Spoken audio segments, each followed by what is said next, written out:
అందరికీ నమస్కారం.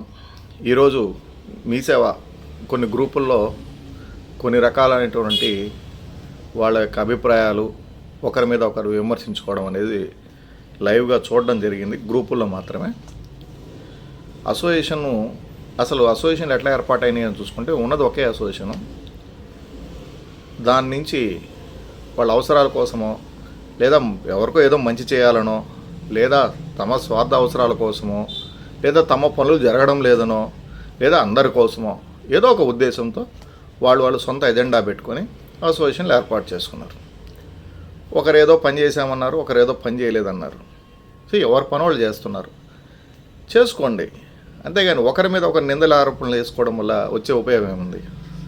వాళ్ళు చేశానన్నారు, మీరు చేయలేదన్నారు. అది నిజమా అబద్ధమా అనేది కొద్ది రోజుల్లో ఎట్లా అవుట్పుట్ రిజల్ట్ వచ్చేస్తుంది. మనకి అవుట్పుట్ రిజల్ట్ని బేస్ చేసుకొని అడిగే అవకాశం ఉంది. అడగొచ్చు ఆపరేటర్. ప్రతి ఆపరేటర్ క్వశ్చన్ చేసే అధికారం ఉంటుంది, అది ఏ అసోసియేషన్ అయినా సరే.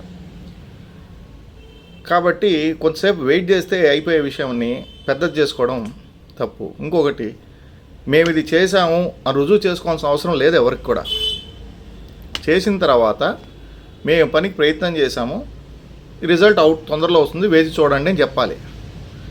మేము ఇది చేసాము, మేము ఎలా కలిసాము, మేము తప్ప ఇంకొకరు తోపులు లేరని చెప్పడం తప్పు. అలాగే వాళ్ళు చేశారో చేయలేదో వాళ్ళ దగ్గర ఉన్న రుజువులు వాళ్ళు చూపించుకున్నప్పుడు మీకు తెలియదు, ఏది ఇంకొక అసోసియేషన్కి తెలియనప్పుడు కాస్త సహనం వహించండి.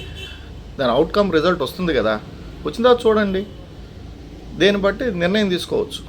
అంతేగాని తొందరపడి ఒకరి మీద ఒక నిందలు వేసుకుంటా పోతుంటే రేపు అసోసియేషన్లు అందరినీ ఒక దగ్గర క్లబ్ చేసి ఒక మీటింగ్ అరేంజ్ చేస్తే ఎవరి మొఖాలు ఎవరు చూడగలరు? ఇక్కడేమో తిట్టేసుకునేసి అక్కడ మీటింగ్లో ఒకరి మొఖాలు చూసుకోగలరా? చూసుకోలేరు. అసోసియేషన్ అనేది ఒకటే ఉన్నింది, దాని నుంచి వాళ్ళ అవసరాల కోసం విడిపోయారు, తప్పేమీ కాదు. కానీ ఇలా తిట్టుకొని కొట్టుకొని బయట వీధి రౌడుల్లాగా అరుచుకోవడం అవసరం అంటారా? బాగా ఆలోచించండి. అందరూ కలిసి పని చేయండి. వీలు కాకపోతే ఎవరి పనులు వాళ్ళు చేసుకోండి. అంతేకాని మేము ఇది చేసామని ఇంకొకరు చెప్పాల్సిన అవసరం లేదు, వాళ్ళు ఇది చేయలేదని ఇంకొకరు అడగాల్సిన అవసరం లేదు. అడిగే అర్హత ఒకరికే ఉంది. ఏ అసోసియేషన్లో లేని లేదా ఏ అసోసియేషన్లో ఉన్న ఒక ఆపరేటర్కి మాత్రమే ఉంటుంది. ఇంకెవ్వరికి అసోసియేషన్లో ఉన్నటువంటి కార్యవర్గ సభ్యులకి అడిగే అర్హత లేదు, అవకాశమే లేదు. ఎందుకంటే మీరు చేయాల్సిన స్థానంలో ఉన్నారు, వాళ్ళు చేయించుకోవాల్సిన స్థానంలో ఉన్నారు. చేయించుకోవాల్సిన స్థానంలో ఫస్ట్ ప్రియారిటీ ఉంటుంది, వాళ్ళకి అడిగే అర్హత ఉంది. కాబట్టి ఇలా కొట్టుకోవడం మానేసి ఎవరు ఏం చేశారు అనేదాన్ని పక్కన పెట్టి చేశాను అని చెప్పుకుంటున్న వాళ్ళు అది గ్రౌండ్లోకి ఎట్లా వచ్చింది, గ్రౌండ్కి వచ్చిందా లేదా, ఫలితాలు వచ్చాయా లేదని చూడండి. చేయాలనుకున్న వాళ్ళు ఏం చేస్తే ఆపరేటర్లు బాగుంటారనే దాని గురించి ఆలోచించండి. అంతే తప్ప ఇలా ఒకరి మీద ఒకరు నిందలు వేసుకుంటుంటే ఫలితం అయితే శూన్యం. ఇప్పుడు ఆల్రెడీ ఏదైతే కొట్లాట జరిగిందో దాని మీద గౌరవ అధికారులకి మీ ఆడియోలు, మీ వీడియోలు, మీ క్లిప్పింగ్సు, మీరు పెట్టిన మెసేజ్ దాఖలు అన్నీ ఒకరు ఫార్వర్డ్ చేశారని తెలిసింది. అక్కడ పరువు ఎవరిది పోతుంది? మీది పోదు. మీరు నాయకులు తడికొట్టేసుకుని తుడిచేసుకుంటారు. ఆపరేటర్ని కీతా చేస్తున్నారు.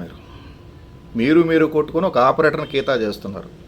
దయచేసి మీ కొట్లాటల్లో ఆపరేటర్ని ఇబ్బంది పెట్టబాకండి. మీరు కొట్టుకోవాలనుకుంటే గ్రౌండ్ తీసుకోండి, వెళ్ళండి, జుట్లు పట్టుకొని కొట్టుకోండి, అయిపోయిన తర్వాత తుడుచుకోండి, వెళ్ళండి. ఆపరేటర్ని ఇబ్బంది పెట్టే పని ఏది చేయబాకండి. Okay friends, thank you very much. ఇంకా నుంచి ఇట్లాంటి జరగవని ఆశిస్తున్నాను. Thank you.